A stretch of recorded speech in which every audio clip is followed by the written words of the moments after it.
Hello, good morning, नमस्कार साथियों। कैसे हैं आप सब? उम्मीद है आप सब अच्छे होंगे। हमने क्राउन सामान्य ज्ञान के एक्सप्लेनेशन सीरीज में पहला चैप्टर जो हमने समाप्त कर चुके हैं। अब दूसरे चैप्टर पे हम लोग आ चुके हैं, जिसका नाम है सिंधु घाटी सभ्यता। इससे पहले हमने पाषाण युग को खत्म किया था। अब आ गए हैं हम लोग सिंधु घाटी सभ्यता पे। तो चलिए फटाफट हम लोग सिंधु घाटी सभ्यता को समझते हैं और इसको अच्छे से डिटेल में एक्सप्लेन करते हैं आप लोगों को। आप लोग बुक लेकर बैठ जाइए और साथ में पेन और हाईलाइटर भी लेकर बैठ जाइएगा। चलिए सबसे पहले हम ये जानने की कोशिश करते हैं कि इस सभ्यता को सिंधु घाटी सभ्यता नाम क्यों दिया गया। ठीक है, तो इसे सिंधु घाटी सभ्यता इसलिए कहा गया क्योंकि इस सभ्यता का विकास जो हुआ था सिंधु नदी तथा उसकी सहायक नदियां चिनाब, झेलम, रावी, ब्यास, सतलज आदि नदियों के आसपास ही हुआ था। इसलिए इस सभ्यता का नाम सिंधु घाटी सभ्यता रखा गया। इस सभ्यता का एक अन्य नाम हड़प्पा संस्कृति अथवा हड़प्पा सभ्यता भी है। इस नाम के पीछे एक कारण है जो हम अभी आपको बताने वाले हैं। पुरातत्व विज्ञान में यह परंपरा रही है कि जिस स्थल से सर्वप्रथम किसी सभ्यता या संस्कृति की जानकारी मिलेगी उसके आधार पर उसका नाम रखा जाएगा।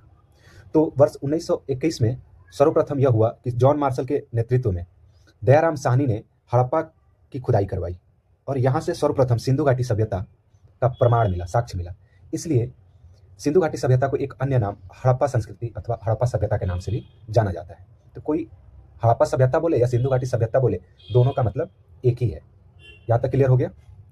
सिंधु घाटी सभ्यता जो है प्रोटो हिस्टोरिक और कांस्यकालीन है।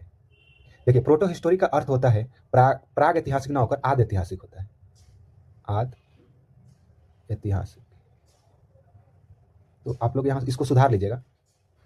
ठीक है, प्रोटो हिस्टोरिक का अर्थ होता है आद ऐतिहासिक। क्योंकि सिंधु घाटी सभ्यता का जो लिखित प्रमाण साइन बोर्ड है जो धौलावीरा से हमें प्राप्त हुआ है, इस आधार पर हम इसको ऐतिहासिक में रखेंगे। लेकिन वो साइन बोर्ड अभी तक पढ़ा ही नहीं गया है। जब हमने स्रोत जो पढ़ाया था उसमें डिस्कस किया था कि वैसे काल का इतिहास जिसका लिखित विवरण तो प्राप्त है लेकिन अगर पढ़े नहीं गए हैं अभी तक उसके साक्ष्य, तो उसको हम आद ऐतिहासिक काल में रखेंगे। तो सिंधु घाटी सभ्यता को इसलिए हम आद ऐतिहासिक काल में रखते हैं कि इसके जो साइन बोर्ड प्राप्त हुए हैं वो अभी तक पढ़े नहीं गए हैं। ठीक है, यहां तक आप ध्यान रखेंगे। सिंधु घाटी सभ्यता जो है भारत की प्रथम नगरीय सभ्यता है। ये मोस्ट इंपॉर्टेंट है। और यह नगरीय सभ्यता ग्रिड पद्धति पर आधारित है। किस पर आधारित है? ग्रिड पद्धति पर। ग्रिड पद्धति पर आधारित है। ये आप लोग याद रखेंगे। ठीक, सिंधु घाटी सभ्यता का जो टाइम पीरियड है, रेडियो कार्बन C14 डेटिंग के अनुसार इस सभ्यता का सर्वमान तिथि जो है 2350 से 1750 ईस्वी पूर्व माना गया है। हम जानते हैं कि सभी वनस्पति अथवा जीव जो भी है उनके शरीर में रेडियो कार्बन C14 की मात्रा, एक निश्चित मात्रा उपस्थित रहती है और इस निश्चित मात्रा का जो टाइम पीरियड के हिसाब से क्षरण होता जाता है। तो वैज्ञानिक इन्हीं रेडियो कार्बन की मात्रा को देखकर यह निर्धारण करते हैं कि कोई वस्तु या कोई प्राणी, कोई जीव कितने वर्ष पुराना है। इस आधार पर सिंधु घाटी सभ्यता का जो टाइम पीरियड निकाला गया है वो 2350 से 1750 ईस्वी निकाला गया है। इसको आप ध्यान रखेंगे। इसके अलावा अन्य विद्वानों भी सिंधु घाटी सभ्यता के लिए कई टाइम पीरियड निर्धारण किए हैं। जैसे सर मार्टिन व्हीलर ने 2500 ईस्वी पूर्व से 1500 ईस्वी पूर्व के बीच में माना है। बुल्ली ने 2800 ईस्वी पूर्व माना है। सर जॉन मार्शल ने 3250 से 2750 ईस्वी पूर्व माना है। डीपी अग्रवाल ने 2350 से 1750 ईस्वी पूर्व माना है और अल्विन ने 2150 से 1750 माना है। ये आपके लिए इंपॉर्टेंट नहीं है। ठीक है, ये एग्जाम में अभी तक पूछे तो नहीं गए हैं, तो इसको आप इग्नोर करेंगे। आप एक सर्वमान तिथि 2350 से 1750 याद रखेंगे। ठीक है, क्योंकि अब सिंधु घाटी सभ्यता के बारे में जो टाइम पीरियड दे रखा है, इस आधार पर सिंधु घाटी सभ्यता को 3 भागों में डिवाइड कर दिया गया है। वो डिवाइड कौन कौन से किया गया है? तो पूर्व हड़प्पा काल, पहला है पूर्व हड़प्पा काल, जिसके अंतर्गत टाइम पीरियड ये रखा गया है 3500 ईस्वी पूर्व से 2600 ईस्वी पूर्व, जिसमें कोट दीजी, दबन, सादात, आमरीनाल, सिसवल जैसे स्थान से इसके प्रमाण मिले हैं। उसके बाद परिपक्व हड़प्पा काल को रखा गया है जिसका टाइम पीरियड 2600 ईस्वी पूर्व से 1900 ईस्वी पूर्व है, जिसमें महत्वपूर्ण स्थल हड़प्पा, मोहनजोदड़ो, चुनहुदड़ो, लोथल, कालीबंगा, बनावली आदि जैसे स्थानों का उत्खनन किया गया और इससे इसके प्रमाण प्राप्त किए गए। उसके बाद उत्तर हड़प्पा काल जो 1900 से 1300 ईस्वी पूर्व तक चला, इसके प्रमाण रंगपुर, रोजदी, गुजरात, राखीगढ़ी, हरियाणा से प्राप्त हुआ है। ठीक है, इस तरह से हमने देख लिया सिंधु घाटी सभ्यता को 3 भागों में बांटा गया। जैसे ये ठीक उसी प्रकार है जैसे एक बच्चा जन्म लेता है तो शुरुआत में वो बाल्यावस्था में रहता है, जैसे बड़ा होता है तो युवावस्था में आता है, उसके बाद फिर वृद्धावस्था में आ जाता है। तो इसी प्रकार सिंधु घाटी सभ्यता को ये 3 भागों में ऐसे बांट दिया गया है। ठीक, ये बस ध्यान रखने की चीजें हैं, बहुत ज्यादा इंपॉर्टेंट नहीं है, बस आप थोड़ा सा ध्यान रखेंगे। अब देख लेते हैं सिंधु घाटी सभ्यता जो है इसका क्षेत्रफल, विस्तार कहाँ और कैसे था। ठीक है, तो सिंधु घाटी सभ्यता का विस्तार मुख्यतः जो है भारत और पाकिस्तान के क्षेत्रों में लगभग 1500 स्थलों पर पाया गया है। 1400 से 1500 स्थल ऐसे हैं भारत और पाकिस्तान में मिलाकर जहां से सिंधु घाटी सभ्यता का प्रमाण मिला है। और यह समूचा क्षेत्र त्रिभुज के आकार का है। कैसा है? त्रिभुज का आकार का। ये मोस्ट इंपॉर्टेंट है, आप इसको याद रखेंगे। इस सभ्यता का कुल क्षेत्रफल है 12,99,600 वर्ग किलोमीटर में फैला हुआ है। इसकी चौहद्दी जो है आप देखो तो ईस्ट में आलमगीरपुर उत्तर प्रदेश में, तो पश्चिम में पाकिस्तान सुतका गेंडोर, उत्तर में मांडा कश्मीर में पड़ता है, और दक्षिण में दाइमाबाद जो महाराष्ट्र में पड़ता है। यहाँ तक ये फैला हुआ है। अब आज ये हम मैप के माध्यम से हम देख लेते हैं कि इसका विस्तार कहाँ कहाँ पे है। एक बार थोड़ा गो थ्रू हो लेते हैं मैप से। आप देखिए, देखिए ये मैप में, देखिए ये मैप में आप देख रहे हैं, ये भारत हो गया और इधर ये पाकिस्तान हो गया। ठीक, ये पाकिस्तान का क्षेत्र हो गया, और ये सिंधु नदी आ रही है। देखिए ये सिंधु नदी है। ठीक, ये क्या है? सिंधु नदी है।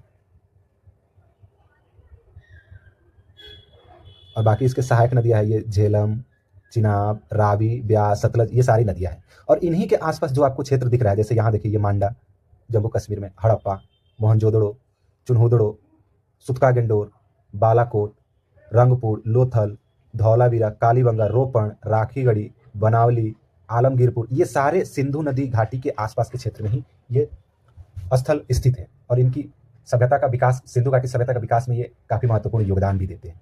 तो इन सारे क्षेत्रों को हम एक एक करके पढ़ेंगे और देखेंगे कि इन क्षेत्रों से क्या क्या साक्ष्य और इस सभ्यता की क्या क्या खूबियां है, क्या क्या प्रमाण मिले हैं इस सभ्यता को। ठीक है, हम इसको अच्छे से देखेंगे। एक और मैप है, इसमें आप देखिए, तो ये भारत हो गया, ये पाकिस्तान हो गया। ठीक है, तो इन क्षेत्रों में ये पंजाब वाला क्षेत्र हो गया, पाकिस्तान का पंजाब वाला क्षेत्र, हमारा पंजाब वाला क्षेत्र इधर इस वाले क्षेत्र में पड़ रहा है। तो यहाँ देखिए ये रेड स्पॉट जो भी दिख रहा है, ये सभी सिंधु घाटी सभ्यता के क्षेत्र हैं, ये सब जो हमने ऊपर के मैप में अभी बता रखा था। ठीक है, तो इस तरह से हमने देख लिया कि सिंधु घाटी सभ्यता भारत के उत्तर पश्चिम, ये भारत के ये उत्तर सेक्शन, उत्तर क्षेत्र पड़ जाता है, उत्तरी भाग, और ये पश्चिमी भाग। तो उत्तर पश्चिम भाग में पाकिस्तान और भारत के सीमावर्ती क्षेत्रों में ये जो है सिंधु घाटी सभ्यता का मुख्यतः विकास हुआ था। तो हमने यहाँ तक देख लिया। अब आ जाते हैं अपने ऊपर वाले भाग पे। ठीक है, तो हमने क्या क्या देख लिया? सिंधु घाटी का विस्तार हमने मैप के थ्रू देख लिया। ठीक है, क्योंकि अब सिंधु घाटी सभ्यता का सबसे प्रमुख जो विशेषता है यह है प्रथम नगरीय सभ्यता है। तो हम एक पेज लेते हैं और उसमें देख लेते हैं इसके प्रमुख विशेषता सिंधु घाटी की कौन कौन सी है, और उसके बाद हम एक एक स्थलों को धीरे धीरे करके निपटाएंगे। तो चलिए हम देखते हैं। ठीक,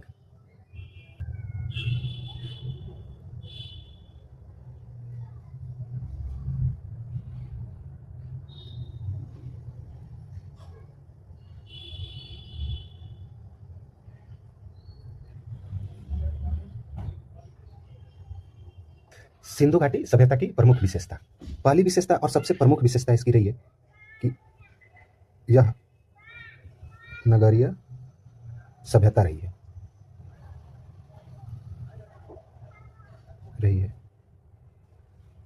मतलब प्राचीन भारत का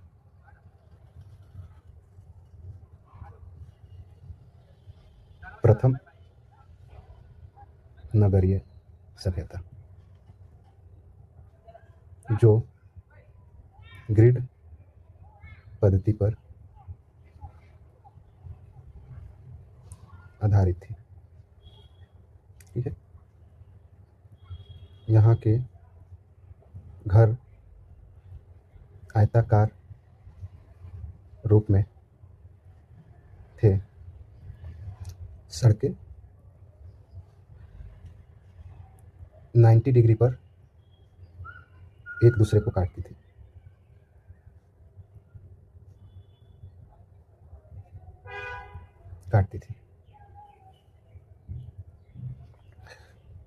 घर के दरवाजे मुख्य सड़क के तरफ न खुलकर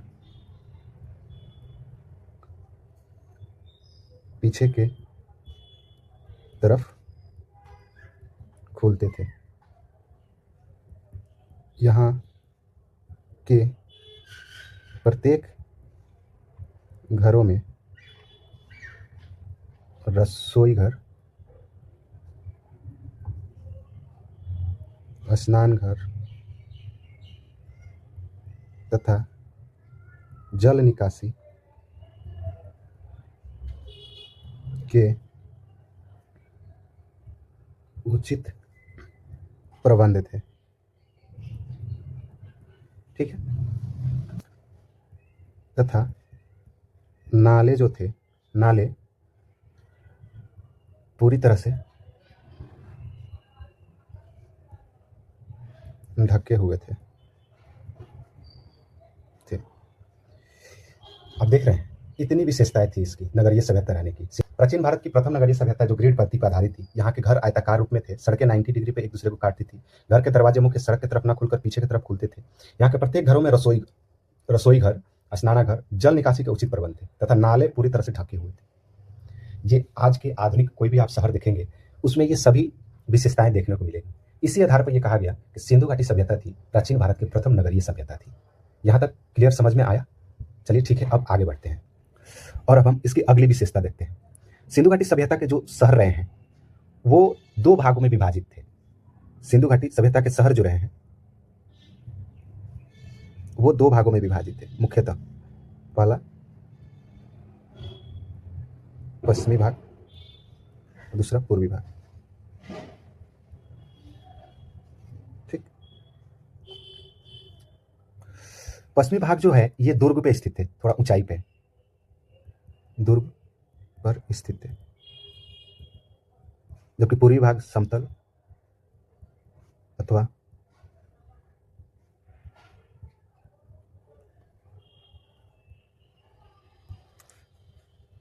अपेक्षाकृत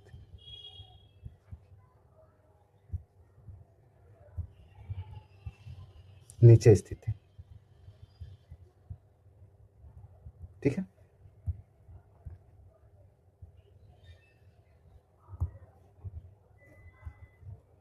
तो हमने क्या देखा कि पश्चिमी भाग जो है दुर्ग पर स्थित है और पूर्वी भाग जो है समतल अथवा अपेक्षाकृत नीचे स्थित है। पश्चिमी भाग जो है इसके किले बंदी किया गया था, किला बंदी किया गया था।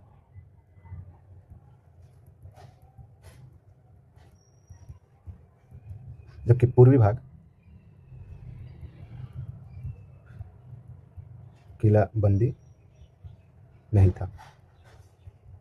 ठीक। यहां से बड़ी संख्या में विशाल स्मारक के प्रमाण मिलते हैं, जैसे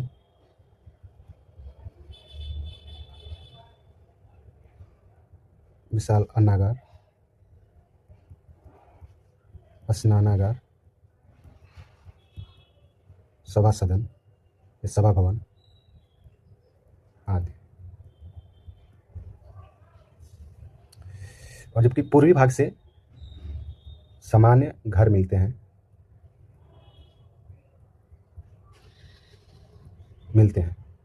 ठीक। अब देखिए पश्चिमी भाग में मुख्यतः शासक वर्ग रहते हैं, शासक वर्ग रहते थे, जबकि पूर्वी भाग में जनसाधारण लोग रहते थे। ठीक। तथा नेक्स्ट था कि ये सभी घर हैं जो पक्की हुई ईंटों से बने थे। पूर्वी भाग में भी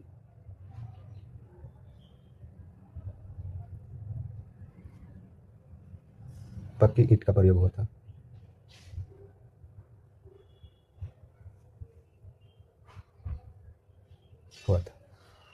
ठीक है, यहां तक हमने देख लिया, परंतु इसके कुछ अपवाद भी रहे हैं, जैसे अभी मैं बताता हूं।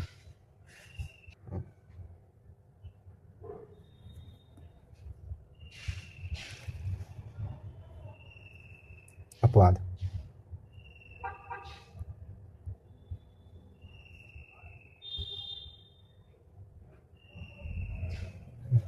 वो अपवाद ये रहे हैं, अभी तक हमने देखा कि हड़प्पा काल के, हड़प्पा सभ्यता के जो शहर थे वो 2 भागों में विभाजित थे, लेकिन धौलावीरा एक ऐसा जगह है वो 3 भागों में विभाजित था। धौलावीरा 3 भागों में विभाजित था, भागों में विभाजित था। ठीक, दूसरा लोथर और बनावली, लोथर कमा बनावली, यहाँ से कोई विभाजन के प्रमाण नहीं मिलते हैं।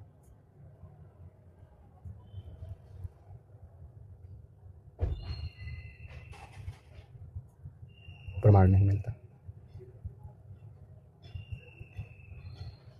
ठीक,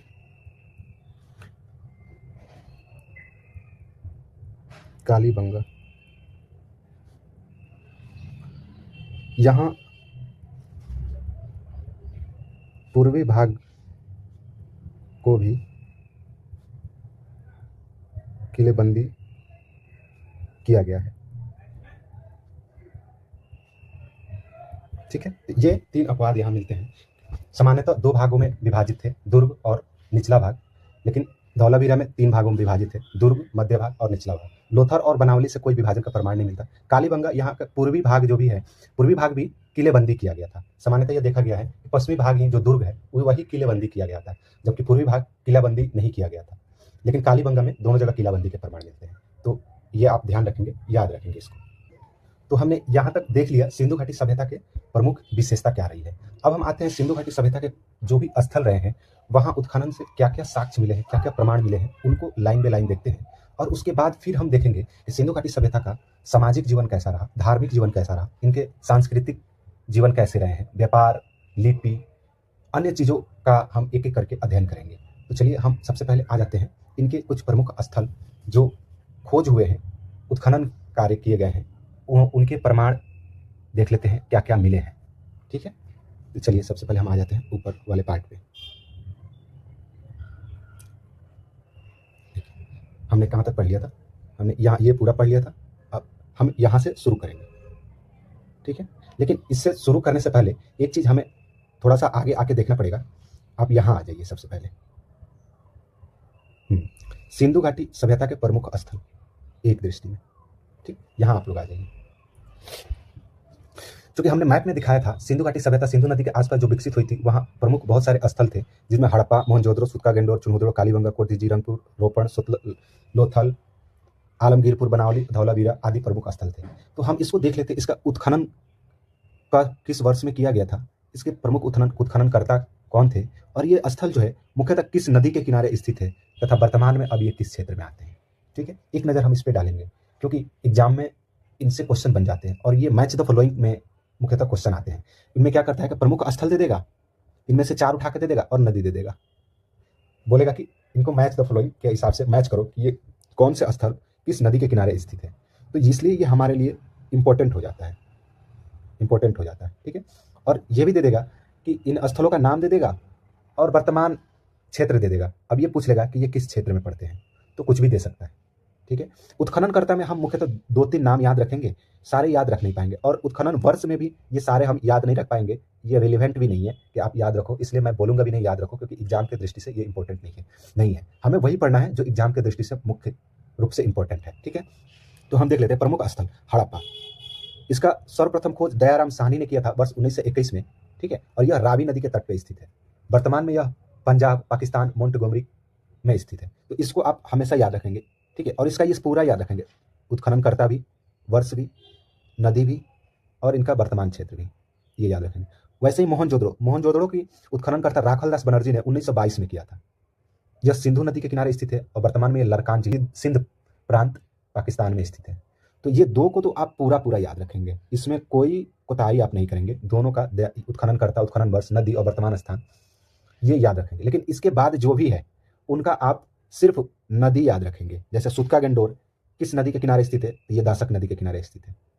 ठीक, चुनहुदड़ो किस नदी के किनारे स्थित है, सिंधु नदी के किनारे स्थित है। कालीबंगा किस नदी के किनारे स्थित है, ये घग्गर नदी के किनारे स्थित है। कोटदीजी किस नदी के किनारे स्थित है, ये सिंधु नदी के किनारे स्थित है। रंगपुर मादर नदी के किनारे स्थित है। रोपड़ सतलज नदी के किनारे स्थित है। लोथल भोगवा नदी के किनारे स्थित है। ठीक है। आलमगीरपुर हिंडन नदी के किनारे स्थित है। बनावली रंगोई नदी के किनारे स्थित है। तो बाकी सबका आप नदी याद रखेंगे, ठीक है। लेकिन ऊपर के दो जो है उनका पूरा उत्खननकर्ता का नाम, उत्खनन वर्ष, नदी और वर्तमान संबंधित क्षेत्र भी याद रखेंगे। इसके अलावा बाकी का नदी और इनका नाम याद रखेंगे और थोड़ा बहुत अंदाजा रखेंगे कि ये जो स्थल है किन किन क्षेत्र में पड़ता है, क्योंकि ये क्षेत्र भी इंपॉर्टेंट हो जाता है थोड़ा बहुत आपके लिए। जैसे लोथल जो है गुजरात में है तो आप इसको याद रखेंगे कि गुजरात में है। रोपड़ पंजाब में है तो इसको याद रखेंगे पंजाब में। आलमगीरपुर उत्तर प्रदेश मेरठ में है तो इसको याद रखेंगे। धौलावीरा कच्छ गुजरात में है। वैसे ही बनावली हिसार हरियाणा में है। तो इन चीज़ों को आप याद रखेंगे थोड़ा स्थल, क्योंकि ये यहाँ से एक क्वेश्चन तो बनने के चांसेस है पक्का, ठीक है।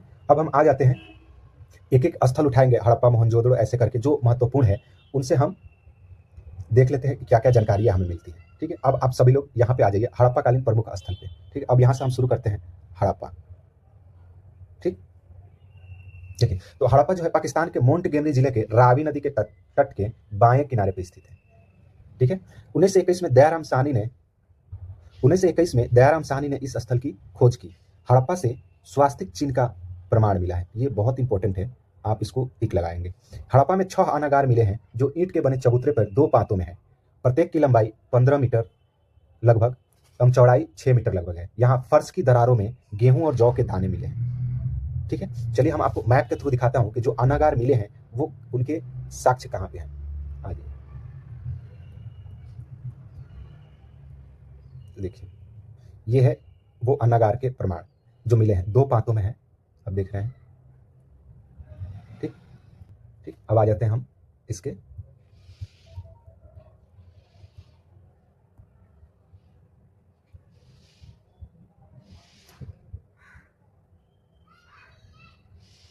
ठीक। अब देखिए हड़प्पा में 2 कमरों वाले बैरक भी मिले हैं। क्या मिले हैं? 2 कमरों वाले बैरक मिले हैं जो कि श्रमिकों के रहने के लिए बने थे, ठीक। यहाँ से प्राप्त मोहरों पर सबसे अधिक अंकन एक श्रृंगी पशु का है। यहाँ से जो मोहर प्राप्त हुए हैं उसमें सबसे अधिक अंकन जो प्राप्त हुआ है एक श्रृंगी पशु का है। उसका प्रमाण भी हम दिखाते हैं आपको। एक श्रृंगी पशु वाले देखिए, ये रहे एक श्रृंगी पशु वाले मोहर, इसी का प्रमाण सबसे अधिक हड़प्पा से प्राप्त हुआ है। ये एक सिंग वाले पशु, इसको गेंडा से तुलना किया जाता है कि ये गेंडा हो सकता है। इस पे देखिए मोहर पे कुछ लिखा भी हुआ है जो अभी तक पढ़ा नहीं गया है, ठीक। तो ये रहा, तो ये हमने देख लिया कि हड़प्पा जो स्थल है उससे क्या क्या प्रमाण मिले हैं, ठीक है। अब हम आ जाते हैं इसके आगे मोहनजोदड़ो, ठीक है। मोहनजोदड़ो का अर्थ होता है मृतकों का टीला। क्या होता है? मृतकों का टीला। सिंधु घाटी मोहनजोदड़ो जो है सिंधु घाटी सभ्यता का सबसे बड़ा स्थल है, ये सबसे इंपॉर्टेंट है, अब इसको ध्यान रखेंगे हमेशा। ये जो है सिंधु घाटी सभ्यता का सबसे बड़ा स्थल मोहनजोदड़ो है। यहाँ एक मोहर मिली है जिस पर पुरुष देवता अंकित है, पुरुष देवता अंकित है। उनके सिर पर 3 सिंह है। वह पद्मासन मुद्रा में बैठे हुए हैं जिनके चारों ओर एक हाथी, एक बाघ, एक गैंडा है। आसन के नीचे एक भैंसा भी है और पांव पर 2 हिरण के चित्र हैं, ठीक है। इसे शिव के प्राचीनतम रूप पशुपति महादेव बताया गया है, ठीक है। इसको हम आपको दिखाते हैं, इसका जो मोहर मिला है उस मोहर को दिखाते हैं, तब आपको ज्यादा समझ में आएगा। देखिए ये जो मोहर है इसी को बोला गया है पशुपति का मोहर, ठीक है, जिसे शिव से तुलना किया जाता है, बोला जाता है कि ये शिव का रूप है। और इसी में देखिए एक गेंडा, भैंसा, बाघ और यहाँ पे देखिए हिरण का चित्र दिया गया है। देखिए इसमें भी देखिए ये हाथी, बाघ, गेंडा, भैंसा और 2 हिरण, और ये पद्मासन के मुद्रा में बैठे हुआ चित्र है, ठीक है। इस पे 3 सिंह है, देखिए 3 सिंह हो गए और इस पे लिखा हुआ भी है, ये देख रहे हैं ना इस पे, लेकिन ये पढ़ाई नहीं किया है तो कैसे पता चलेगा कि ये क्या लिखा हुआ है। तो ऐसे माना जाता है कि यह जो चित्र है पशुपति का चित्र है और इससे इसका तुलना किया जाता है शिव से, ठीक। चलिए अब हम आ जाते हैं फिर अपने यहाँ पे। तो हमने देख लिया कि 3 सिंह वाला जो मिला हुआ है पद्मासन मुद्रा में बैठा हुआ एक मोहर मिला हुआ है, उसमें कौन कौन से पशु है उसको हम याद रखेंगे, इन जानवरों को, जैसे हाथी, बाघ, गेंडा, भैंसा और 2 हिरण। ये एग्जाम में पूछ लेगा आराम से कि पशु मोहनजोदड़ो से जो मोहर मिली है जिसमें पुरुष देवता अंकित है, उनके मोहर से किस जानवर के चित्र मिलते हैं, और उसमें गाय दे देगा, बैल दे देगा और इनमें से भी 2-3 दे देगा।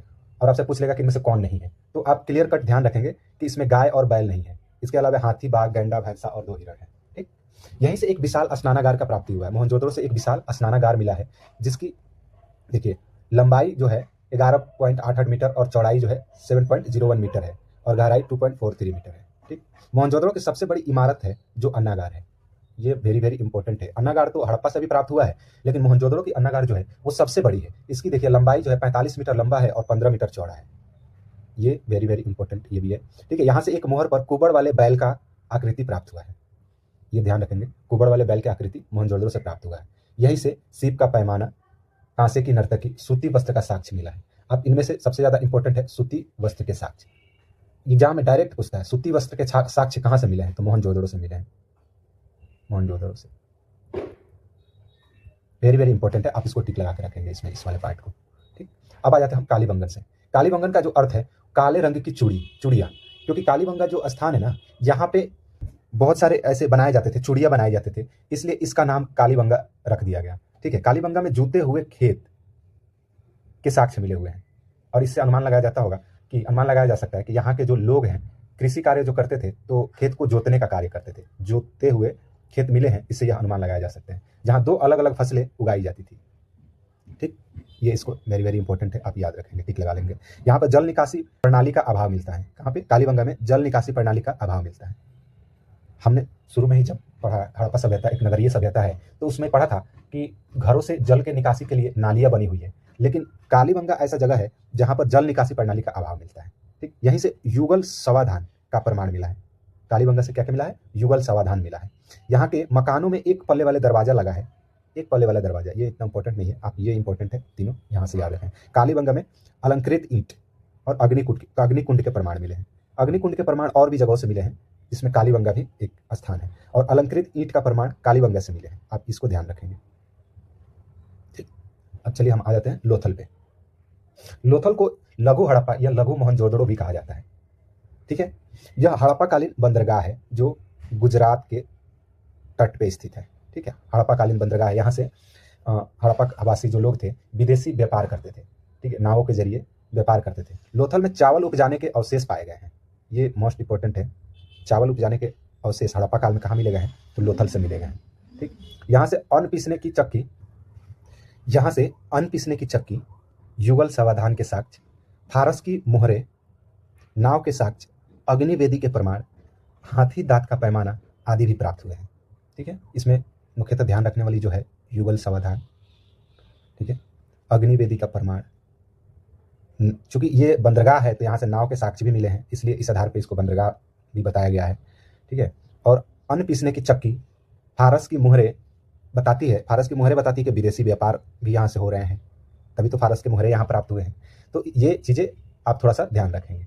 ठीक, लोथल में एक चित्रित मृदभांड भी मिले हैं। लोथल में एक चित्रित मृदभांड मिले हैं जो पंचतंत्र की कहानी चलाक लोमड़ी की याद दिलाते हैं। हाँ, अक्सर यह एग्जाम में पूछ दिया जाता है कि हड़प्पा सभ्यता के किस स्थल से एक मृदभांड पर ऐसे चित्र दर्शाए गए हैं जो पंचतंत्र की कहानी चलाक लोमड़ी की याद दिलाती है। ठीक है, तो आप इसको याद रखेंगे, ये मोस्ट इंपॉर्टेंट है। अब आ जाइए, हम आगे आते हैं। अब आ जाते हैं चुन्होदड़ो में सैंधव संस्कृति के बाद झूकर एवं झांगर संस्कृति विकसित हुई। झूकर और झांगर संस्कृति कहने का मुख्य कारण यह है कि सैंधव संस्कृति जब यहाँ खत्म हो गई थी तो इस स्थान पे गैर नगरीय सभ्यता का विकास हुआ था। गैर नगरीय सभ्यता का विकास हुआ था। ठीक है, जो कृषि पे आधारित थी सभ्यता, कृषि करते थे, पशुपालन करते थे, पशुपालन करते थे। ठीक है, और ये व्यापार पर आधारित नहीं था क्योंकि सिंधु सभ्यता का जो मुख्य व्यवसाय था व्यापार था और कृषि था। यहाँ कृषि मुख्य व्यवसाय हो गया और पशुपालन। और गैर नगरीय सभ्यता, ठीक है, कच्चे घर मिलने लगे। ठीक, जो हड़प्पा सभ्यता में पक्की घरें मिलती थी, यहाँ पे कच्चे घर मिल रहे हैं, तो इसलिए इसको झूकर झांगर संस्कृति का नाम दिया गया। चुन्होदड़ो में सैंधव संस्कृति के बाद यह आया था। ठीक है, अब चलिए आगे बढ़ते हैं। यहाँ मनके बनाने का कारखाना लिपस्टिक, एक ईंट पर बिल्ली का पीछा करते हुए कुत्ते के पैरों के निशान, गुड़िया बनाने के कारखाना आदि प्राप्त हुआ है। चुनहोदड़ो का सबसे महत्वपूर्ण ये इन्फॉर्मेशन है कि मनके बनाने के कारखाने सिंधु सभ्यता में कहाँ से प्राप्त हुए हैं। ठीक है, तो चुनहोदड़ो से प्राप्त हुए हैं। यह भी पूछ देता है कि एक ईंट पर बिल्ली का पीछा करते हुए कुत्ते के पैरों का निशान कहाँ से प्राप्त हुआ है। ठीक है, तो चुनहोदड़ो से प्राप्त हुआ है। अब ये चीजें ध्यान रखेंगे। चुनहोदड़ो में एक और महत्वपूर्ण इंफॉर्मेशन है कि यहाँ से वक्राकार ईंट का प्रयोग हुआ है। ठीक है, इससे पहले हमने लोथल में देखा था, लोथल से अलंकृत ईंट का प्रयोग हुआ है, अलंकृत ईंट वहां से प्राप्त हुए, लेकिन चुनहोदड़ो से वक्राकार ईंट प्राप्त हुए हैं। तो ये, और यहाँ से कांसे की बैलगाड़ी एवं इक्का गाड़ी के अवशेष भी मिले हैं। ठीक है, ये भी इंपॉर्टेंट है। तो चुनहोदड़ो में सैंडो संस्कृति के बाद झुक्कर एवं झांगर संस्कृतियां विकसित होती है। एग्जाम में डायरेक्ट पूछेगा झुक्कर और झांगर संस्कृतियों का संबंध किस स्थान से है, तो आपको बताना होगा चुनहोदड़ो से है। यहाँ मनके बनाने के कारखाने, लिपस्टिक, ईंट पर बिल्ली का पीछा करते हुए कुत्ते के पैरों का निशान, चुनहोदड़ो से वक्राकार ईंट, कांसे की बैलगाड़ी और इक्का गाड़ी के अवशेष प्राप्त हुए हैं। ये आपको यहाँ से प्रॉपर याद रखना होगा। अब आ जाते हैं हम इसके रंगपुर गुजरात के मादर नदी के तट पर अवस्थित है। ठीक है, और यहाँ पर धान के भूसी के साक्ष्य और कच्ची ईंटों के दुर्ग मिले हैं। अभी तक हड़प्पा सभ्यता में हम देख रहे थे कि पक्की ईंटें, दुर्ग जो बनी हुई है पक्की ईंटों से बनी हुई है, यहाँ तक निचला हिस्सा भी पक्की ईंटों से बना हुआ है, लेकिन रंगपुर में ऐसा साक्ष्य मिला है कि यहाँ से कच्ची ईंटों का दुर्ग मिला है। और सबसे इंपॉर्टेंट कि यहाँ धान के भूसी के साक्ष्य मिले हैं। तो यहाँ से आपको ये इंपॉर्टेंट है, एक चीज याद रखेंगे कि यहाँ से धान के भूसी के साक्ष्य मिले हैं, धान की भूसी का प्रमाण। ठीक, ये इंपॉर्टेंट है, इसे याद रखेंगे आप। अब आ जाते हैं सबसे इंपॉर्टेंट अपने धौलावीरा पे। यहाँ से काफी कुछ प्राप्त हुई है और काफी महत्वपूर्ण चीजें प्राप्त हुई है, जिनको हमें इग्नोर करना नहीं है, बिल्कुल तरीके से याद करना है। ठीक, चलिए हम देखते हैं। धौलावीरा गुजरात के कच्छ के रण के कादिर द्वीप में स्थित है। कच्छ के रण के कादिर द्वीप में स्थित है। आप गुजरात याद रखें, इतना ही काफी है कि धौलावीरा गुजरात में स्थित है। धौला का अर्थ है सफेद तथा वीरा का अर्थ है कुआं। अब इस तरह से धौलावीरा का अर्थ हो जाता है सफेद कुआं। क्या हो जाता है?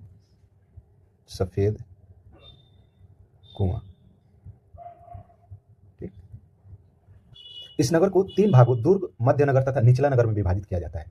इससे पहले भी हमने हड़प्पा सभ्यता का जो विशेषता बताया था, इसमें नगर नियोजन के बारे में, नगरीय सभ्यता में, तो हमने बताया था कि मुख्यतः 2 भागों में विभाजित होते थे यहाँ के शहर, लेकिन धौलावीरा में 3 विभाजन देखने को मिलता है, दुर्ग, मध्य नगर और निचला नगर। हमने नोट में आप लोग को दिखा दिया था। ठीक, तो वही ये दिया हुआ है। ठीक, यह भारत में स्थित सिंधु सभ्यता का दूसरा सबसे बड़ा नगर है। ठीक, क्या है? धौलावीरा भारत में स्थित सिंधु सभ्यता का दूसरा सबसे बड़ा नगर है। पहला नगर हमने इसके ऊपर पढ़ा था, वो था मोहनजोदड़ो।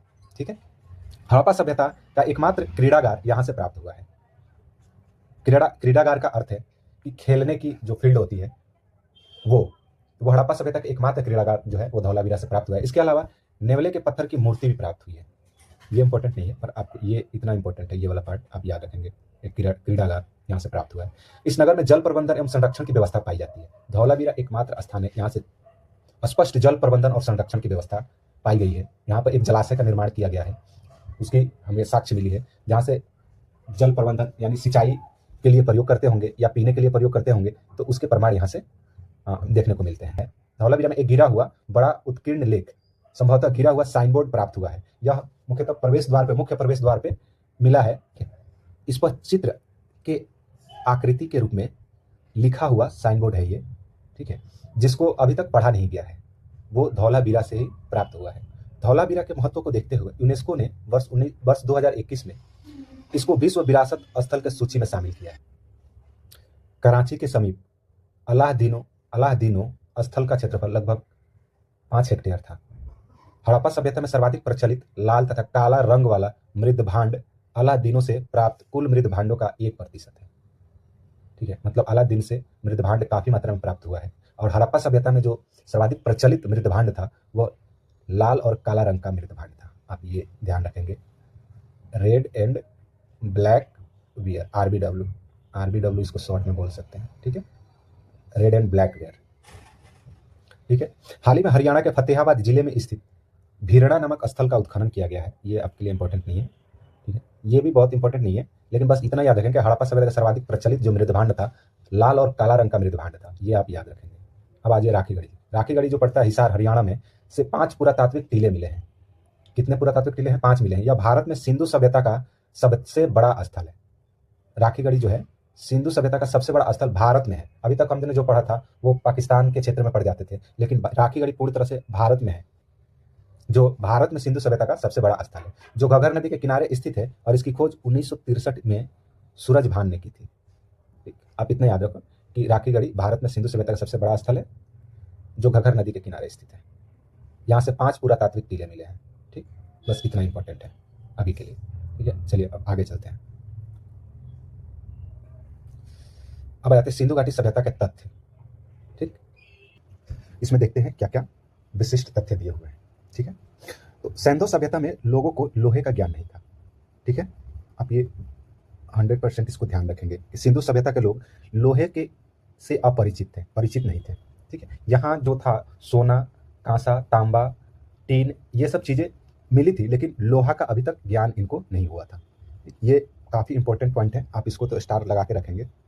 ठीक है, यद्यपि यह अनुमानित है कि यहाँ के लोग घोड़े से परिचित नहीं थे, लेकिन फिर भी सुरकोटदा से घोड़े की हड्डियों के साक्ष्य प्राप्त हुए हैं। ठीक है, और ये ऐसा माना जाता है कि ये व्यापार करके विदेशों से लाए होंगे, इसलिए इसके प्रमाण मिले हैं, क्योंकि नियमित इसके प्रमाण नहीं मिले हैं। घोड़े का कहीं भी इसके मूर्ति प्राप्त नहीं हुई है, या किसी मोहर पर घोड़े का चित्र नहीं मिला है। एक घोड़े की हड्डी मिली है, इससे यह साबित नहीं होता कि यहाँ के लोग घोड़े से परिचित थे। ठीक है, सिंधुवासी लिंग मूर्ति पूजक थे। सिंधुवासी क्या थे? लिंग मूर्ति पूजक थे। किंतु आर्य जो थे, अभी हम पढ़ेंगे, आर्य वैदिक काल में आर्य जो थे वो प्रकृति पूजक थे। ठीक, ये इंपॉर्टेंट है। मोहनजोदड़ो के अधिकांश निवासी भूमध्य सागरीय प्रजाति के माने जाते हैं। ठीक है, ये काफी महत्वपूर्ण है, आप इसको याद रखेंगे। मोहनजोदड़ो के अधिकांश निवासी भूमध्य सागरीय प्रजाति के माने जाते हैं। वो इसलिए क्योंकि मोहनजोदड़ो के जो भी व्यक्ति हैं, उनका हाव भाव, चेहरे का बनावट, हाइट, जेनेटिक तौर पे वो काफी भूमध्य सागर के जो लोग हैं उनसे मैच करती है। इसलिए आधार पे ये कहा गया कि इनके अधिकांश निवासी भूमध्य सागरीय प्रजाति के हैं। ऐसा हो सकता है कि भूमध्य सागरीय प्रदेश से लोग सिंधु मोहनजोदड़ो और सिंधु सभ्यता के क्षेत्र में प्रवेश किए होंगे और यहाँ रहे होंगे। सिंधुवासियों के बर्तन जो थे मुख्यतः लाल और गुलाबी थे। क्या थे? लाल और गुलाबी। ठीक, ये याद रखेंगे। यहाँ पर संभवतः दास प्रथा का भी प्रचलन था। कहीं कहीं से यहाँ पे सिंधु घाटी सभ्यता में दास प्रथा का भी प्रचलन देखने को मिलता है। ठीक है, ये हम देखेंगे जब सामाजिक विभाजन या सामाजिक संरचना इनका जो है उसमें देखेंगे, तो कहीं ना कहीं हमें दिखेगा कि यहाँ पे किस तरह की सामाजिक संरचना है। ठीक है, आप इतना अभी याद रखेंगे कि संभवतः बोला जा रहा है, ये पूरी तरह से निश्चित तौर पे कहा नहीं जा सकता, लेकिन संभवतः दास प्रथा का ऐसा प्रचलन था। ठीक है, सिंधुवासी पासे का खेल नृत्य द्वारा अपना मनोरंजन करते थे। ठीक है, गाय की मूर्ति कहीं से भी प्राप्त नहीं हुई है, ये तो मोस्ट इंपॉर्टेंट है, आप इसको एकदम रखेंगे याद। ठीक है, कि सिंधु सभ्यता से गाय की मूर्ति कहीं से प्राप्त नहीं हुई है। ठीक, यातायात के लिए लोग यहाँ बैलगाड़ी का प्रयोग करते थे, क्योंकि पहिए, ठोस पहिए का यहाँ चलन था, तो यातायात के लिए जो भी हम देखते हैं व्यापार में, ये लोग बैलगाड़ी का प्रयोग के प्रमाण काफी जगह से मिले हैं, तो आप याद रखेंगे। टेराकोटा जो है, टेराकोटा शब्द जो है ना, आग में पकी हुई मिट्टी को टेराकोटा कहा जाता है। ठीक, ये इंपॉर्टेंट है, एग्जाम में पूछ लेता है टेराकोटा क्या है। ठीक, मेसोपोटामिया के पूरा लेख में दिलमन, माकन तथा मेलुआ की जानकारी मिलती है। ठीक है, दिलमन जो है ना, ठीक है, मेसोपोटामिया के पूरा लेख में जो दिलमन है, वो जो बहरीन और पूर्वी सऊदी अरब के तटीय क्षेत्र के लिए प्रयोग किया गया है।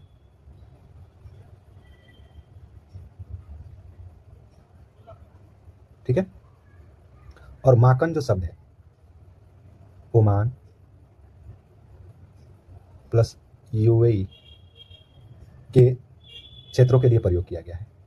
और मेलुआ जो शब्द है, सिंधु घाटी सभ्यता के लिए प्रयोग किया गया। अब इसको एकदम आप याद कर लेंगे। ठीक है, क्योंकि मैच द फॉलोइंग में आ जाएगा और पूछ देगा आपसे कि ये 3 नाम दे देगा और ये दे देगा बहरीन, ओमान और सिंधु घाटी, बोलेगा कि मिलाओ किसको किस नाम से जाना जाता है। ठीक है, तो आप इसको 100% याद रखेंगे कि दिलमन का जो प्रयोग किया गया मेसोपोटामिया का पूरा लेखों में, वो बहरीन और पूर्वी सऊदी अरब के तटीय क्षेत्रों के लिए किया गया। माकन जो है ओमान और यूएई के क्षेत्रों के लिए किया गया है, और मेलुआ सिंधु घाटी सभ्यता के लिए किया गया है। आप इसको याद रखेंगे। ठीक है, अब आ जाते हैं हम पढ़ लिए इसके सिंधु घाटी सभ्यता के तथ्य। अब आ जाते हैं हम सिंधु घाटी सभ्यता के विशिष्ट तथ्य पे। ठीक है, आप लोग देखिए अपने बुक में, और विशिष्ट तथ्य पे आ जाइए, वो भी ऐसे ही बॉक्स में होगा। ठीक है, तो हम लोग पहुंच गए सिंधु घाटी सभ्यता के विशिष्ट तथ्य पे, और ये जान लेते हैं कि विशिष्ट तथ्य क्या है सिंधु घाटी सभ्यता के। ठीक, इसमें पहला पॉइंट है, ज्यादातर हड़प्पाई सीले, सीले जो है चौकोर है। हमने आपको मोहर जो दिखाया था जिसपे एक सिंग वाले पशु बने हुए थे, वो कैसा था? चौकोर आयताकार में था। उसी की बात बोल रहा है कि ज्यादातर हड़प्पाई सीले जो मिले हैं, सील, वो क्या थे? चौकोर थे। बनावली जो हरियाणा में है, यहाँ से मिट्टी के बने हल का प्रतिरूप प्राप्त हुआ है। मोस्ट इंपॉर्टेंट, आप इसको याद रखेंगे। बनावली से क्या मिला है? मिट्टी के बने हल। ठीक है। और रंगपुर में बाजरे की खेती का प्रमाण मिला है। रंगपुर से बाजरे की खेती, रंगपुर कहाँ पे है? गुजरात में है। ठीक है। सिंधु संस्कृति की सबसे महत्वपूर्ण जो विशेषता थी क्या थी? उसकी नगर योजना थी। हमने सिंधु सभ्यता की जो विशेषता बताया था उसमें इसके नगर योजना के बारे में चर्चा किया था। सिंधु सभ्यता जो थी वो, इसकी नगर योजना किस पे आधारित थी? ग्रिड पद्धति पे आधारित थी। ठीक। आलमगीरपुर एक जगह है जहां से एक भी मोहर प्राप्त नहीं हुई है। ठीक है। ये उत्तर प्रदेश में है। प्रदेश में आलमगीरपुर का है, उत्तर प्रदेश में। सरस्वती नदी जहां बहती थी पहले, अब लुप्त हो गई है। वह क्षेत्र विन्सन के नाम से जाना जाता था। किस नाम से जाना जाता था? विन्सन के नाम से जाना जाता था। आप इसको याद रखेंगे, इंपॉर्टेंट है ये। हड़प्पाकालीन नगरों को आयताकार खंडों में बांटा गया था। हमने आपको दिखाया भी था फोटो में, अभी भी दिखाता हूँ। ठीक है। हड़प्पाकालीन जो नगर थे आयताकार खंडों में बांटा गया था। सुतका गेंडोर और सुतकोदता समुद्र तटीय नगर थे। क्या थे? समुद्र तटीय नगर थे। लोथल बंदरगाह था। लोथल बंदरगाह था। बंदरगाह नगर था, बंदरगाह था। ठीक है, ये याद रखेंगे। तो चलिए अब हम दिखाते हैं आपको हड़प्पाकालीन नगर जो आयताकार खंड में बटा हुआ था, इसके आपको दिखाते हैं फोटो में कैसे ये बटा हुआ था। आप देखिए इन फोटो को, देखिए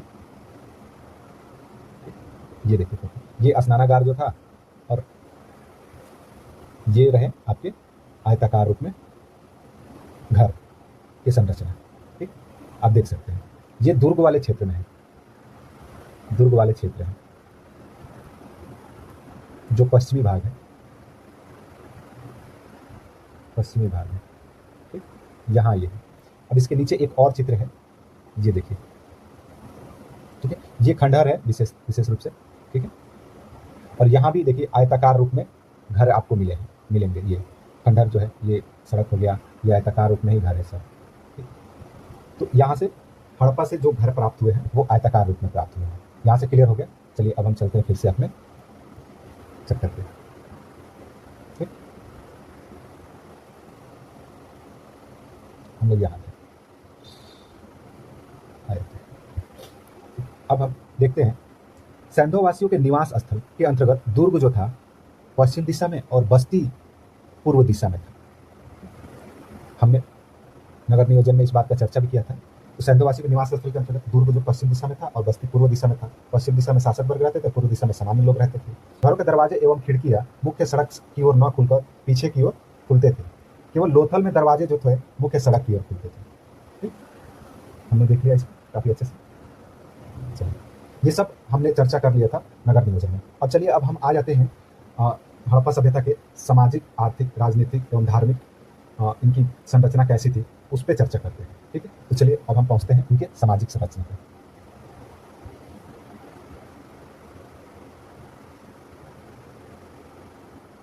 आइए यहाँ। ठीक है,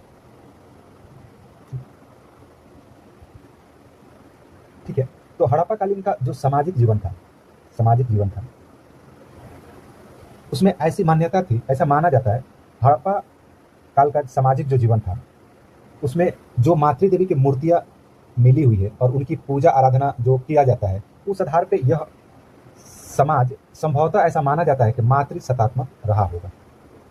ठीक है, तो हड़प्पा कालीन समाज को हमने कैसा मान लिया है? यह मातृ सत्तात्मक समाज था, क्योंकि यहाँ पे मातृ देवी की पूजा की जाती थी और बड़ी संख्या में मातृ देवी के मूर्तियां प्राप्त हुई है, मोहर प्राप्त हुए हैं। इस वजह से यहाँ का यह माना जाता है कि यह मातृ सत्तात्मक समाज रहा होगा। आप मिस्र में भी देखें तो वहाँ भी सभ्यता जो चल रही थी, तो मिस्र में भी जो वहाँ स्पष्ट प्रमाण दिखता है मातृ समाज का, क्योंकि वहाँ पे महिलाओं को ही, जो स्त्रियां थी उन्हीं को सिंहासन पर बैठने का अधिकार था और वो संपत्ति के मालिक थे। वहाँ की जो लिपि है वो पढ़ी गई है, इसलिए वहाँ पे प्रमाण पुख्ता हो जाता है कि वो समाज मातृ सत्तात्मक था। लेकिन हमारे यहाँ प्राप्त जो लिपि है वो पढ़ा नहीं जा सका है, इसलिए हम जो भी पुरातात्विक साक्ष्य मिले हैं उसी के आधार पर यह हम अनुमान लगाते हैं कि यहाँ भी जो हड़प्पा कालीन समाज था संभवतः मातृ सत्तात्मक रहा होगा। यहाँ तक क्लियर हो गया? चलिए अब आगे बढ़ते हैं। यहाँ के लोग जो थे शांति प्रिय थे, शाकाहारी और मांसाहारी दोनों थे। ठीक है, दोनों दोनों करते थे, क्योंकि यहाँ पे देखेंगे तो भेड़ बकरी और अन्य जानवरों को पालतू बनाया गया था। तो ऐसा अनुमान लगाया जाता है कि संभवतः वो भेड़ बकरियों का पालन मांस के खाने के लिए ही करते होंगे। ठीक, यहाँ पुरुष और महिला दोनों ही आभूषण को ग्रहण करते थे, यानी आभूषण पहनने का काम करते थे। ये सामान्य सी जानकारी है। मनोरंजन के लिए पासे का खेल, पशुओं की लड़ाई, नृत्य आदि प्रचलित साधन थे। ठीक है, ये सब इतना इस बुक में दिया हुआ है, लेकिन इसके अलावे भी हम जो भी साक्ष्य अभी पढ़े हैं उसके आधार पर बहुत सारे सामाजिक जीवन के बारे में हम जानकारी ले सकते हैं। जैसे इनके जो हड़प्पा काल में सामाजिक भेदभाव का भी हमें प्रमाण तो नहीं मिलता, लेकिन हड़प्पा काल में सामाजिक भेदभाव भी देखे जा सकते हैं, क्योंकि हड़प्पा काल के जो नगर नियोजन था, पश्चिमी दुर्ग था और पूर्वी जो क्षेत्र था, बस्ती जो था, और बीच में एक मध्यवर्ती क्षेत्र भी बना हुआ था जहाँ पे नौकरशाही लोग रहते थे। ठीक है, इसके अलावा हड़प्पा से ऐसे मिले हैं, कमरे के साक्ष्य मिले हैं जहाँ कारीगर और मजदूर रहते थे। तो इस आधार पे हम यह कह सकते हैं कि वहाँ के सामाजिक जीवन में एक हायरार्की रही है, सामाजिक भेदभाव रहा है कि शासक वर्ग अलग रहेंगे, दुर्ग में रहेंगे, कारीगर वर्ग जो मध्य में रहेंगे और सामान्य जनसाधारण के लोग जो रहेंगे वो निचले भाग बस्ती में रहेंगे। इसके अलावा जो मजदूर होंगे वो अलग रहेंगे। तो इस आधार पे सामाजिक भेदभाव के तो पुख्ता प्रमाण मिल जाते हैं, ऐसे अनुमान लगाया जा सकता है कि सामाजिक भेदभाव रहे होंगे। ठीक है, तो इस तरह से हमने देखा इनका सामाजिक जीवन कैसे था, क्योंकि इनके और समाज में बहुत सारे लोग थे, शासक वर्ग थे, मजदूर थे, किसान भी थे, कारीगर थे जो बहुत सारे मूर्तियों का निर्माण कर रहे थे, इसके अलावा बर्तन बना रहे थे, शिल्पकार थे, व्यापारी वर्ग थे। तो बहुत से स्तर बटा हुआ था इनके सामाजिक कल्चर में देखे तो है। उनमें भेदभाव भी स्पष्ट रूप से दिखता है। वो अलग अलग जगहों पर रह रहे हैं, अलग अलग तरीके के घरों में रह रहे हैं। जो बस्ती वाले थे उनके घर साधारण थे, दुर्ग वाले थे उनके घर काफ़ी अलंकृत थे। तो इन सब आधार पे हम एक मोटा मोटा अनुमान तो स्पष्ट रूप से लगा सकते हैं कि सामाजिक भेदभाव था। ऊंच नीच जैसे वो भेदभाव तो नहीं, लेकिन एक विशिष्ट हायरार्की उनमें जरूर थी जो भेदभाव के संकेत देते हैं। तो इस तरह से हम सामाजिक जीवन को देख लिए। अब आ जाते हैं इनके धार्मिक जीवन पे। ठीक, हड़प्पा में पक्की मिट्टी की स्त्री मूर्तिकाएं प्रचुर मात्रा में मिली हुई है। ठीक है, इससे प्राप्त होता है कि यहाँ के लोग स्त्री मूर्ति का हो सकता है पूजा भी करते हों। मोहनजोदड़ो से प्राप्त पशुपति शिव के मुहर विशेष रूप से प्रसिद्ध है। धार्मिक जीवन में मातृ देवी की उपासना लोकप्रिय थी। एक मूर्ति का जो स्त्री के गर्भ से निकलता पौधा दिखाया गया है, जिससे पता चलता है कि धरती को उर्वरता के देवी माना जाता था, और यह मोहनजोदड़ो से प्राप्त हुआ है। तो इस आधार पे हम यह कह सकते हैं कि सिंधु सभ्यता के लोग जो थे वो मातृ पूजा के उपासक थे। ठीक है, पशुओं में कुबड़ वाले बैल, पक्षियों में फाख्ता की पूजा की जाती थी। ठीक, आज भी देखते हैं पशु में कुबड़ वाले बैल की काफ़ी हिंदू समाज में सम्मान दिया जाता है, उन्हें घर पे बुलाया जाता है उनके दर्शन के लिए। तो ऐसी कल्चर ये सिंधु सभ्यता में भी थी। वृक्ष पूजा के भी यहाँ से प्रमाण मिलते हैं। ठीक है, पीपल के वृक्ष के पूजा का प्रमाण मिलते हैं, जो आज भी हम देखते हैं कि पीपल के पूजा किया जाता है। सिंधु सभ्यता में मंदिर का कहीं प्रमाण नहीं मिलता है। मूर्ति पूजा के तो प्रमाण मिलता है, लेकिन मंदिर का कहीं भी प्रमाण नहीं मिलता। सिंधु सभ्यता के धार्मिक जीवन में ताबीज भी देखे गए हैं। जैसे सिंधु सभ्यता में कई जगह पे ताबीज के प्रमाण मिले हैं। इससे अनुमान लगाया जाता है कि जादू टोना तथा भूत प्रेत के संकेत मिलते हैं तथा इनसे सुरक्षा हेतु ताबीज का प्रयोग किया जाता होगा। इस तरह से जो आगे के हम धार्मिक वैदिक संस्कृति में आ जाते हैं तो अथर्ववेद में जादू टोना का काफ़ी प्रचलन हमने देखा हुआ है। तो इसका कहीं ना कहीं बीज यहाँ से मिलता है। ठीक है, अब हम आ जाते हैं शवाधान पे। आमतौर पर मृतकों को गर्तों में दफनाया जाता था, परंतु कुछ स्थानों पर शव को पूर्ण रूप से जलाकर राख को जमीन में दफनाया जाता था। कहीं कहीं पर आंशिक समाधिकरण के भी साक्ष्य मिले हैं। ठीक है, इनमें बहुत ज़्यादा इंपॉर्टेंट नहीं है, बस इतना ध्यान रखो कि यहाँ पर मृतकों को गर्त में दफनाया जाता था, पूर्ण जलाकर भी दफनाया जाता था, और कहीं कहीं पे आंशिक समाधान के भी प्रमाण मिलते हैं। ठीक है, अब आ जाते हैं मोस्ट इंपॉर्टेंट राजनीतिक जीवन पे। ठीक, राजनीतिक जीवन पे सिंधु सभ्यता में राजनीतिक संगठन का स्पष्ट अभाव है। ठीक है, यहाँ पर पुरोहित द्वारा शासन व्यवस्था नहीं था, क्योंकि कहीं भी मंदिर के प्रमाण नहीं पाया गया है। सिंधु सभ्यता के लोग पूजा तो करते थे, लेकिन मंदिर का कहीं प्रमाण नहीं मिला है। इसलिए पुरोहित का भी प्रमाण नहीं हो सकता है, और जब पुरोहित नहीं होंगे तो पुरोहितों द्वारा शासन व्यवस्था भी नहीं चला होगा। तो यहाँ पे यही कहा गया है कि पुरोहित द्वारा शासन व्यवस्था नहीं थी क्योंकि मंदिर का प्रमाण नहीं था। सिंधु सभ्यता में अस्त्र शस्त्र का भी अभाव था। हड़प्पाई लोग का ध्यान विजय की ओर उतना नहीं था, मतलब युद्ध करना, क्षेत्र का विस्तार करने पर इनका ध्यान नहीं था जितना कि वाणिज्य की ओर। ठीक है, ये व्यापार पे ज्यादा फोकस करते थे। इसलिए संभवतः यह कहा जाता है कि हड़प्पा का शासन संभवतः बड़िक वर्ग के हाथों में था, बड़िक वर्गों के हाथों में था। इसके अलावा अगर हम ध्यान दें थोड़ा सा, जो भी हमने पीछे पढ़ा हुआ है, तो हमने देखा है कि नगर नियोजन की जो व्यवस्था थी वो एकदम सुव्यवस्थित थी। घर आयताकार रूप में बने हुए हैं, सड़कें चौकोर पर काट रही है, शासक वर्ग दुर्ग में रह रहे हैं जिसकी किलाबंदी है, सामान्य लोग निचले क्षेत्र में रह रहे हैं। धौलावीरा में एक मध्यवर्ती क्षेत्र है जहाँ पे नौकरशाही और मुलाजिम रहते थे, सरकारी मुलाजिम रहते थे। ये ऐसे ही तो नहीं होगा, कहीं ना कहीं एक व्यवस्था काम कर रही होगी जो ऐसे सुव्यवस्थित संरचना को चला रही थी। ठीक है, इसके अलावा अन्नागार की जो प्राप्ति हुआ है, अन्नागार की प्राप्ति हुआ है, तो ऐसे अनुमान लगाया जाता है कि अन्नागार का निर्माण इसलिए किया गया है क्योंकि सामान्य जन से कर के रूप में अनाज दिया जाता था और वहां उसमें इकट्ठा किया जाता था। ठीक है, यहाँ पे अस्थायी सेना का कोई प्रमाण नहीं मिलता है। ठीक है, व्यवस्थित राज्य लेकिन था, इसमें कोई कहने की शक नहीं है। ठीक है, मंदिर के प्रमाण नहीं थे। ठीक है, इस तरह से यह पक्का तौर पे कहा जाता होगा कि शासक वर्ग जो है वो दुर्ग में रह रहे थे और वहीं से अपनी शासन व्यवस्था चला रहे थे। यह मुख्यतः लोग जो थे व्यापारिक वर्ग ही थे जो राजनीतिक व्यवस्था को संचालित करते थे। मुझे लगता है काफी क्लियर हो गया होगा राजनीतिक जीवन। अब हम आ जाते हैं इनके आर्थिक जीवन पे। ठीक है, सिंधुवासी का मुख्य व्यवसाय जो था पशुपालन था, कृषि था और उद्योग था। ठीक है, कृषि जो था, सिंधुवासी हल से अनभिज्ञ थे। सिंधुवासी जो थे हल से अनभिज्ञ थे। वे लकड़ी के कुदालों द्वारा खेती करते थे। कालीबंगा से जुते हुए खेत के साक्ष्य मिले हैं। सिंधुवासी कुल 9 फसल उत्पादन करते थे, 9 फसलों का उत्पादन करते थे, जिनमें गेहूं, जौ, राई, मटर ऐसे खाद्यान्न जो थे वो प्रमुख थे। ठीक है, बनावली में बढ़िया किस्म के जौ का साक्ष्य मिला हुआ। ठीक है, ये इंपॉर्टेंट है, कुल कितने 9 फसलों का उत्पादन करते थे आप याद रखेंगे। सबसे पहले कपास पैदा करने का श्रेय भी सिंधु घाटी सभ्यता को जाता है। आप ये मोस्ट इंपॉर्टेंट है, आप इसको याद रखेंगे। नदी तालाब द्वारा सिंचाई होती थी, यहाँ नहर के कोई साक्ष्य नहीं मिला है। धौलावीरा जो था, यहाँ से नदी तालाबों द्वारा सिंचाई होती थी, यहाँ नहरों के साक्ष्य प्राप्त नहीं हुए हैं। ठीक है, नदी तालाबों द्वारा सिंचाई होती थी, यहाँ नहरों के साक्ष्य प्राप्त नहीं हुए हैं। ठीक है, आप इस बात को ध्यान रखेंगे। ठीक है, व्यापार में आ जाते हैं। वस्त्र उद्योग सिंधुवासियों का प्रमुख उद्योग था, क्योंकि ये सूती वस्त्रों का उत्पादन करने लगे थे। इनका प्रमुख उद्योग था वस्त्र उद्योग, जिसका प्रमुख केंद्र मोहनजोदड़ो था। सिंधुवासी सूती एवं ऊनी वस्त्रों का प्रयोग करते थे। ये मोस्ट इंपॉर्टेंट है, आप इसको याद रखेंगे। ठीक है, चुनहुदड़ो और लोथल से गुड़िया और मनके बनाने के साक्ष्य मिलते हैं। चुनहुदड़ो और लोथल से गुड़िया, मनके बनाने के साक्ष्य मिलते हैं। व्यापार में वस्तु विनिमय प्रणाली थी इसकी समृद्ध व्यापार में वस्तु विनिमय प्रणाली प्रचलित थी। ठीक है, इनकी समृद्ध व्यापार पर थी, समृद्धि जो था व्यापार पर थी। ठीक है, इसमें वस्तु विनिमय प्रणाली में ये होता है कि आपको किसी वस्तु की जरूरत है, हमें किसी वस्तु की जरूरत है, तो हम दोनों एक दूसरे वस्तु को ट्रांसफर कर लेंगे। ठीक है, एक निश्चित वजन तय करेंगे, इतने वस्तुओं के बदले में ये वस्तु इतनी मिलेगी। इस आधार पर वस्तु विनिमय प्रणाली कार्य करती है। इस समय रुपए का प्रयोग यानी पैसे का प्रयोग नहीं होता था, तो वस्तुओं का ही आदान प्रदान करके खरीदारी और व्यापार किया जाता था। ठीक है, सिंधुवासी का विदेशी व्यापार जो था इराक, ईरान, बहरीन, मिस्र से होता था। ठीक है, इसके अलावा अफगानिस्तान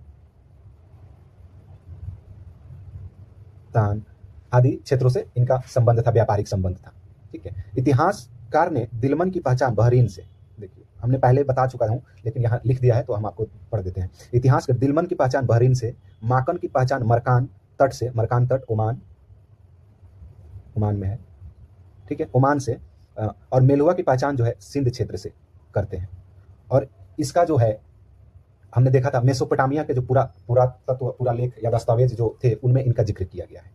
ठीक है, सिंधुवासी जो थे वो अनाज के बदले, अनाज और कपड़े का उत्पादन करते थे और उसके बदले वो दूसरे देशों से जैसे इराक, ईरान, बहरीन से कीमती पत्थर एवं धातु का खरीदारी करते थे। ठीक है, और भारत में भी कुछ क्षेत्रों में कीमती पत्थर और धातुएं मिलती थी, उनकी भी खरीदारी करते थे। वस्तु विनिमय की प्रणाली इनकी ऐसे ही आधारित थी। तो हम चलते हैं, देखते हैं कि सिंधु घाटी सभ्यता में आयात की जाने वाली जो धातु है वो कौन कौन सी है और कहां से प्राप्त होती है। हाँ, तो चलिए हम देख लेते हैं सिंधु घाटी सभ्यता में आयात की जाने वाली धातुएं कौन कौन सी थी। ठीक है, ये काफ़ी इंपॉर्टेंट है, पूछ लिया जाता है कहीं कहीं एग्जाम में, तो आप इसको याद रखेंगे। ठीक है, लाजवर्द मणि जो बदस्खा अफगानिस्तान से प्राप्त किया जाता है। ठीक है, इसको आप याद रखेंगे। सोना जो है कोलार कर्नाटक, अभी भी भारत में सोना कर्नाटक से प्राप्त किया जाता है। टीन जो है अफगानिस्तान और ईरान से प्राप्त किया जाता था, आयात किया जाता था। स्टेटाइट ईरान से आयात किया जाता था। गोमेद सौराष्ट्र से। तांबा जो था राजस्थान का खेतड़ी, यहाँ से प्राप्त किया जाता था तांबा। फिरोजा फारस से आयात किया जाता था। फिरोजा जो है फारस से आयात किया जाता था। संगमरमर राजस्थान से आयात किया जाता था। इंद्रगोप मणि भड़ौच गुजरात से आयात किया जाता था।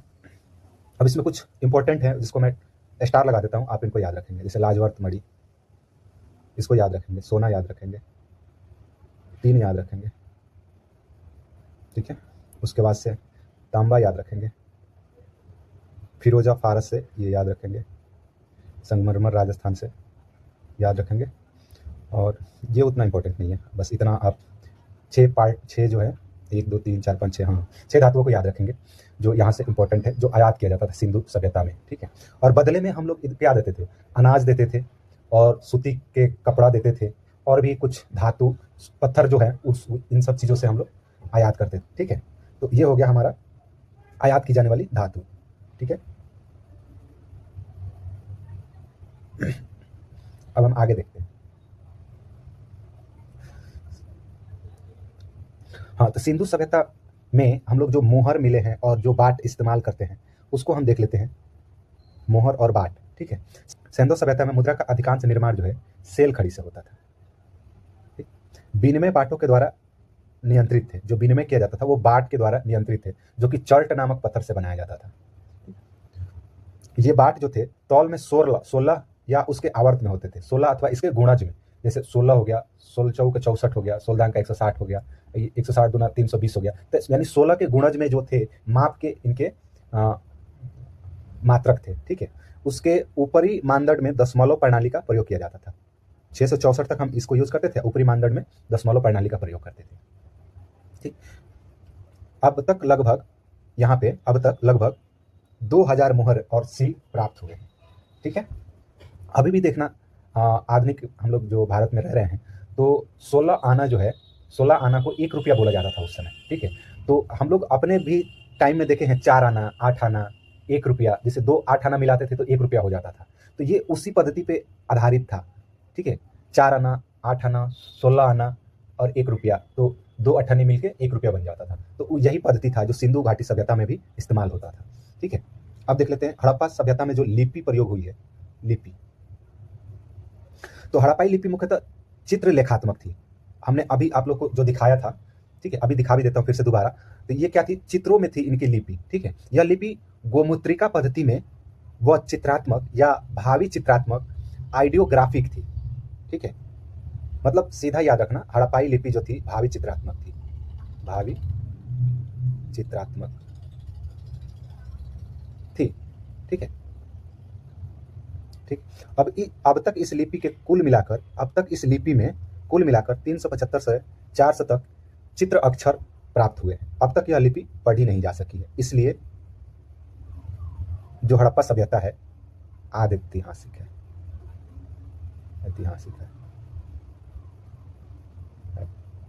ठीक है, हमने देख लिया। अब इसका चलो हम फोटो देख लेते हैं, थोड़ा सा आप लोग को दिखाते हैं। ये हमने शुरू में दिखा रखा था, यही है, इसी चित्र के रूप में यहाँ के लिपि मिली हुई है। अब इसको पढ़ना इतना मुश्किल है कि ये समझ में नहीं आता कि किस चित्र का क्या अर्थ है, इसलिए अभी तक ये पढ़ा नहीं जा चुका है। ठीक, तो ऐसे चित्र जो है लगभग 400 चित्र मिले हैं।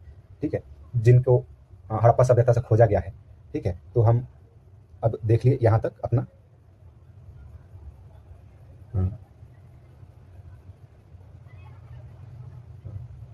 हड़प्पाई लिपि हमने देख लिया। अब आ जाते हैं हम सिंधु घाटी सभ्यता का अंत। ठीक है, तो सिंधु घाटी सभ्यता का अंत, हड़प्पा संस्कृति के अंत के संदर्भ में विद्वानों में मतभेद है जो निम्नलिखित है। ठीक, कुछ विद्वान मानते हैं कि हड़प्पा सभ्यता जो है भूकंप के कारण इसका अंत हो गया। ठीक है, इसमें है डेल्स, रेइक्स और रेइक्स। प्राकृतिक आपदा, कनेडी ये मानते हैं कि प्राकृतिक आपदा आई जिसके कारण इस सिंधु सभ्यता का अंत हो गया। आर्यों का आक्रमण, व्हीलर ने माना कि सिंधु सभ्यता का जो पतन है आर्यों के आक्रमण के द्वारा हुआ है, क्योंकि सिंधु सभ्यता के जब अंत हो रहा था तो उस समय हड़प्पा और मोहनजोदड़ो से काफ़ी मात्रा में 100 के साक्ष्य प्रमाण हुए हैं, 100 के अस्थियां प्राप्त हुई है, जिसमें युद्ध से मतलब किसी व्यक्ति को हत्या किया जाता है तो उनके हड्डियों पे निशान है, ऐसे ऐसे काफ़ी प्रमाण मिले हैं। इस आधार पे कुछ लोग मानते हैं कि आर्यों ने उस समय आक्रमण करके उस सभ्यता पर सभ्यता का अंत कर दिया और वहीं पे आर्य समाज और वैदिक समाज का स्थापना हुआ। विदेशी आक्रमण, कुछ लोग तो विदेशी आक्रमण भी मानते हैं, उसी प्रमाण के आधार पर गार्डन चाइल्ड्स इसमें महत्वपूर्ण है। ठीक है। जलवायु परिवर्तन, स्टाइन और घोष मानते हैं कि सिंधु सभ्यता जो है जलवायु परिवर्तन के कारण खत्म हुआ है। ठीक है। इसी प्रकार अस्थिर नदी तंत्र, लैब्रिक जो है ये मानते हैं कि अस्थिर नदी तंत्र के कारण यह सिंधु सभ्यता का अंत हुआ है, जबकि मैके राव और मार्शल ये मानते हैं कि बाढ़ के कारण सिंधु सभ्यता का अंत हुआ है। ठीक है। बाढ़ के कारण इसलिए मानते हैं क्योंकि सिंधु सभ्यता जो है सिंधु नदी और उसके सहायक नदियों के तट पर बैठी हुई थी, बसी हुई थी। ठीक है। तो ऐसा माना जाता है कि सिंधु नदी में का पानी जो है मैदानी क्षेत्रों में फैल गया, जिसके कारण इस सभ्यता का अंत हो गया। कुछ लोग ये भी मानते हैं कि सिंधु सभ्यता पर बांध बनाकर जलाशय को रोका गया था, बाढ़ को कंट्रोल किया गया था, लेकिन वो बांध के कारण ही नदी में पानी इतना उफान आया कि सिंधु सभ्यता का अंत हो गया। इस वजह से भी मानते हैं। इसका कोई स्पष्ट प्रमाण नहीं है सिंधु सभ्यता का अंत होने का, कि सिंधु सभ्यता क्यों अंत हुआ। ये वैज्ञानिकों का अपना अपना मत है, जिन्होंने माना अपने अपने हिसाब से अपने अपने तर्क दिए हैं सिंधु सभ्यता का अंत का। इसके अलावा यह भी लोग मानते हैं कि सिंधु सभ्यता का जल जो है कम हो गया उनके सहायक नदियों में, जिसके कारण सूखे की स्थिति आ गई। कुछ लोग ये भी मानते हैं कि विदेशी व्यापार खत्म हो गया, जिसकी वजह से यहाँ के जो भी शिल्पकार उद्योग धंधा करने वाले लोग थे वो जो पलायन कर गए, यहाँ से कहीं और चले गए, कहीं और बस गए, इस वजह से भी सिंधु सभ्यता का अंत हो गया। तो इस तरह से कई ऐसे मत हैं। ठीक है। ये एग्जाम के दृष्टिकोण से आपको कुछ कुछ याद रख लेना है, जैसे आर्यों का आक्रमण, ये याद रख लेना आपको। ठीक है। बाढ़, जलवायु परिवर्तन, ठीक है, ये 3 आप याद रखेंगे, टिक लगा लेंगे। ठीक, ये याद रखेंगे। तो चलिए, अभी सिंधु सभ्यता का अंत हो गया और यहाँ तक हम लोग काफ़ी अच्छे से डिस्कशन किए हैं। ठीक है। मुझे लगता है कि आप लोगों को काफ़ी पसंद भी आया होगा, और भी एक्सप्लेन करना मैं चाहता था, कर सकता हूँ, लेकिन समस्या ये है कि वीडियो लंबा होगा तो देखने में भी आपको बोरिंग होगा। और सबसे बड़ी बात है कि वनडे एग्जाम के लिए हम लोग पढ़ रहे हैं और क्राउन पे फोकस होकर पढ़ रहे हैं, इसलिए बहुत ज़्यादा एलिब्रेट करके एक्सप्लेन भी नहीं कर सकते हैं। लेकिन जितना हो सके हमने प्रिसाइज रूप में थोड़ा बहुत करके आपको बताया है। उम्मीद है कि आप लोगों को पसंद आएगा, और आप लोग अगर पसंद आए तो शेयर भी करिए इस वीडियो को, ताकि और भी दोस्त साथी आप लोगों को देख सके जिनको इससे लाभ मिल सके। ठीक है। और अच्छा लगे तो चैनल को भी सब्सक्राइब करिएगा। ठीक है। जब तक के लिए धन्यवाद, बाय बाय, आपका दिन शुभ हो। जय हिंद।